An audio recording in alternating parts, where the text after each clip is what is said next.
Hey, welcome back to The Science of Getting Rich, Remixed, read by the author, Misty Barron. Chapter 3 is Opportunity Monopolized. Someone lied to you. They told you all the good seats are taken, that the ladder is full, that every worthwhile business, every prime location, every shot at wealth has already been claimed.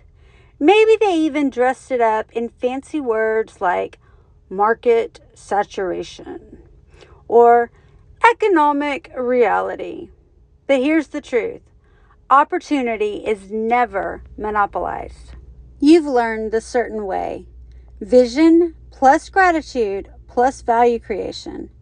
But maybe you're thinking, sure, but what if I'm too late?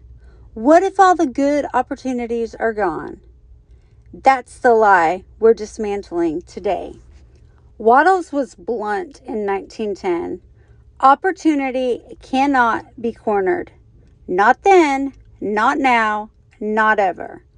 The world is not running out of chances. It's running over with them. Scarcity is the illusion. Expansion is the law.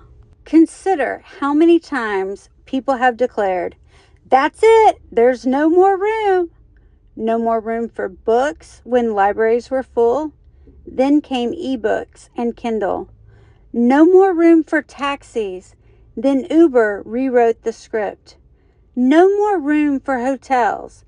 Then Airbnb turned spare bedrooms into empires. No more room for publishing. Yet Substack and indie authors are thriving, building six-figure careers from newsletters and self-published novels. At every dead end, a new door opens, and someone walks through rich. Here's why. Spirit doesn't recycle. Creation is ongoing. Every generation brings new needs, new technologies, new desires, and new ways to meet them. The only way to miss out is to believe the lie and stop looking. Let me show you what this looks like when someone actually does it. Take Patagonia. In the crowded world of outdoor gear, where giants like North Face and Columbia already dominated, the story should have been no room. But founder Von Schoenard thought differently. He didn't just sell jackets, he sold values. Durability, environmental responsibility, repair over replacement.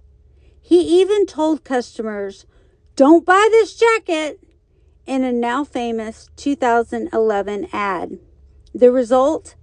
A billion-dollar brand, beloved not because it grabbed market share, but because it created a whole new category, conscious consumption. Patagonia proved Waddles right. Opportunity isn't monopolized.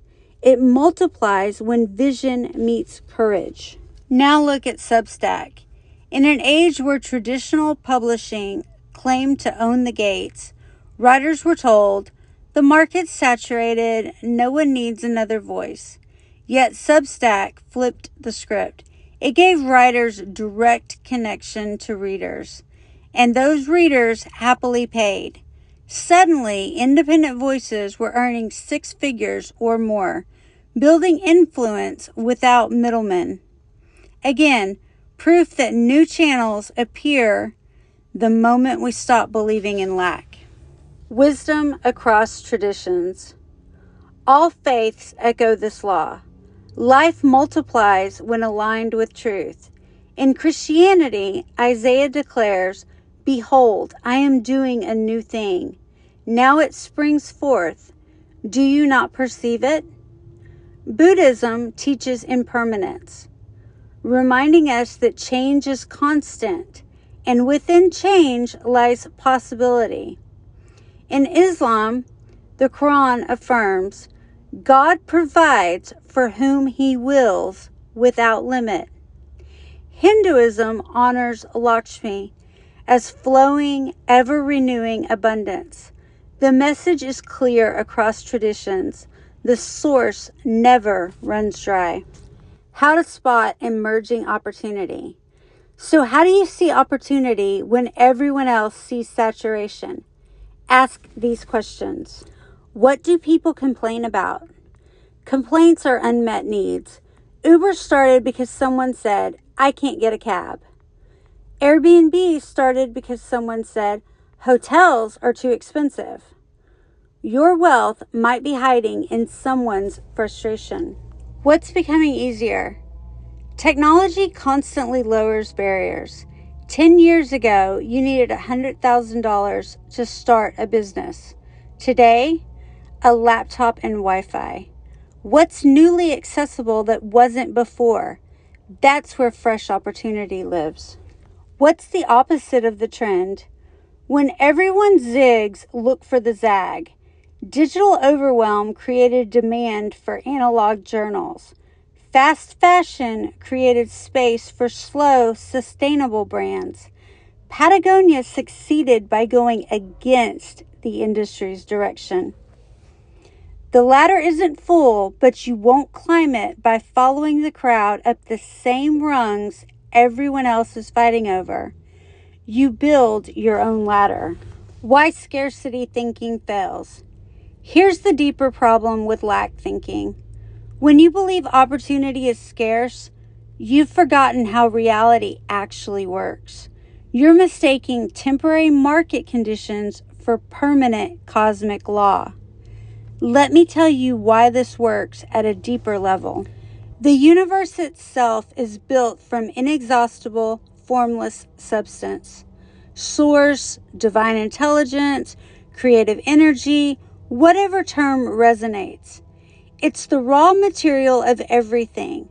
Scientists call it energy fields. Mystics call it the Akashic records. Waddles called it thinking substance. Whatever you call it, it never runs out. It literally can't. When you buy into scarcity, you're not seeing clearly. You're confusing the map, current economy, with the territory. Infinite creative potential. Nature is wired for increase. Spirit is always creating more. You're not fighting over crumbs. You're standing in a bakery that never closes, run by a baker with infinite flour. The world doesn't need more complainers whining, the system is rigged. It needs more creators who believe, who dare, who act in a certain way. The ladder isn't full.